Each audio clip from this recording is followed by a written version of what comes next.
In a forgotten little town, surrounded by dusty roads and broken fences, there lived a boy named Arjun. Life had given him almost nothing. His clothes were faded and patched. His slippers were worn so thin he could feel every stone beneath his feet. Some nights the only meal his family had was plain rice with salt.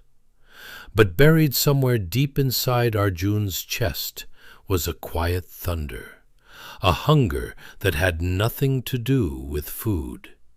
He wanted to rise. He wanted to build a life so different from the one he was born into that even fate would be surprised. But every single time Arjun opened his mouth and spoke about his ambitions, the world shut him down. Neighbors shook their heads. Relatives whispered behind his back.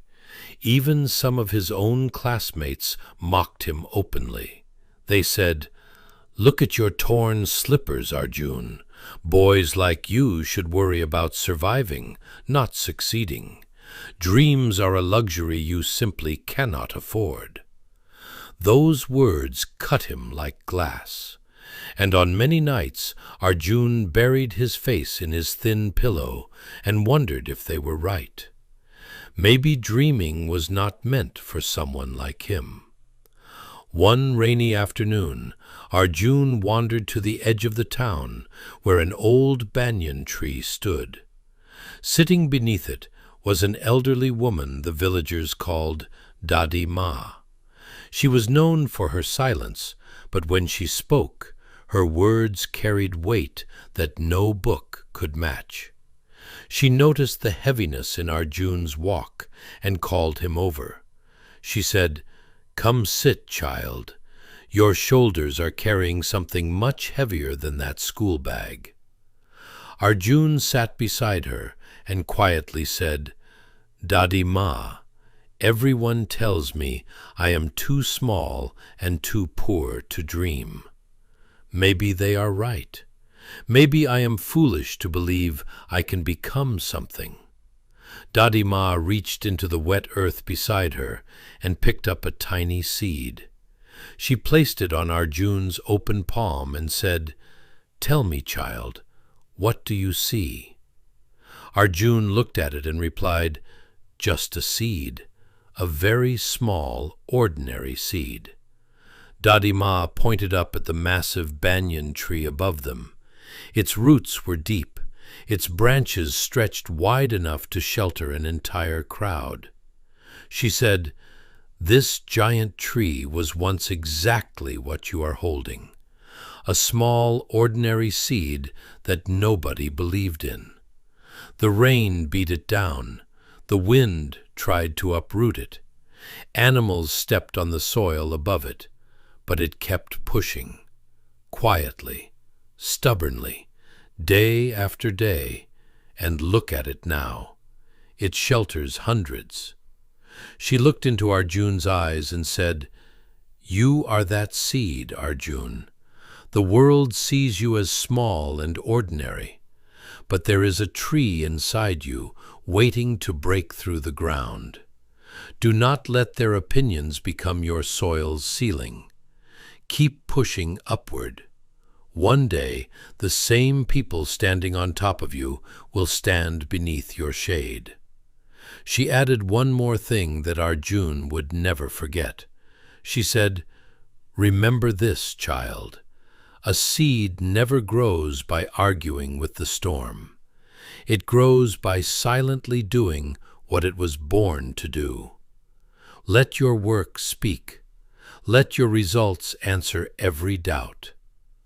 Arjun clutched that tiny seed in his fist and walked home with a different fire in his eyes. He did not announce his plans to anyone.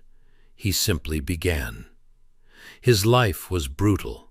His mother stitched clothes for neighbors to earn a few coins, and her eyesight was fading. His father pulled a rickshaw through the streets from dawn until his legs trembled at night. There was no one to hold Arjun's hand through his journey. He had to become his own support. Every morning, Arjun walked 4 kilometers to school, barefoot, because his slippers finally gave out completely. After school, he rushed to a nearby grocery store where he packed bags and carried heavy loads for customers in exchange for a few rupees. On holidays, he went door to door, offering to tutor younger children in basic reading and math, charging almost nothing but gaining confidence with every lesson he gave. And every single night, when the world around him was dark and silent, Arjun sat next to a flickering candle because electricity was unreliable in his town. He studied. He read borrowed books until the pages were soft from his fingers. He wrote notes on the backs of old newspapers.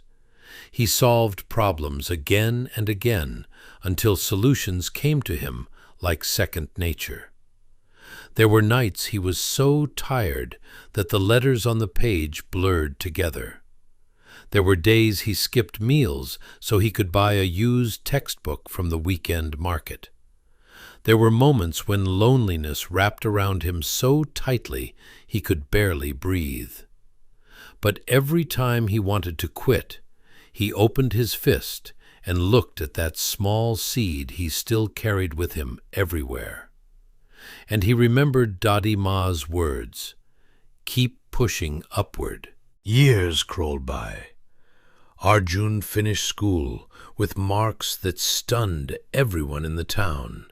He earned a small scholarship that helped him learn computer skills at a training center in the nearest city. There he discovered something that fascinated him deeply: the world of digital marketing and online business. He started small, incredibly small. He offered to manage social media pages for tiny local shops. He charged very little, but he delivered honest work that brought real results. Word spread.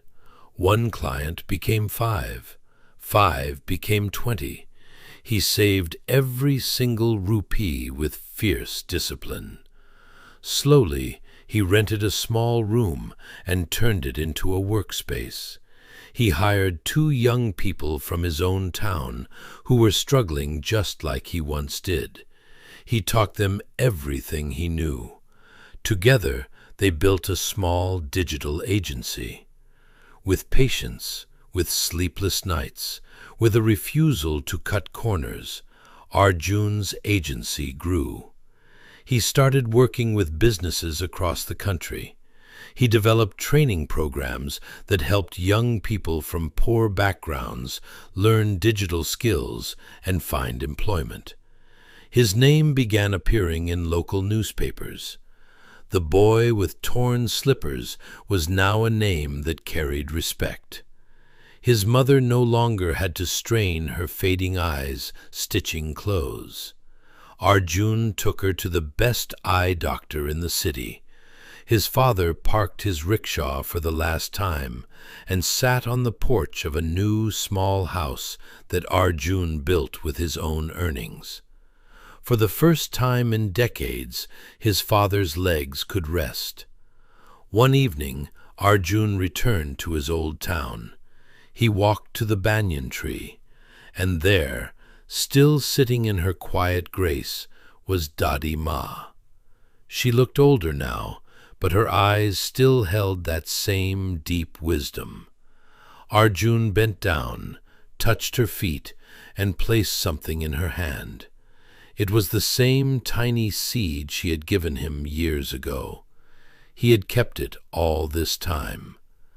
Dadi Ma held it gently and smiled. She said, "You see, Arjun, the world judges seeds by their size, but nature judges them by the life they carry within. You did not let their laughter define your limit. You let your silent effort define your legacy. Remember, the tree never forgets it was once a seed. Stay humble, stay hungry, and never stop growing."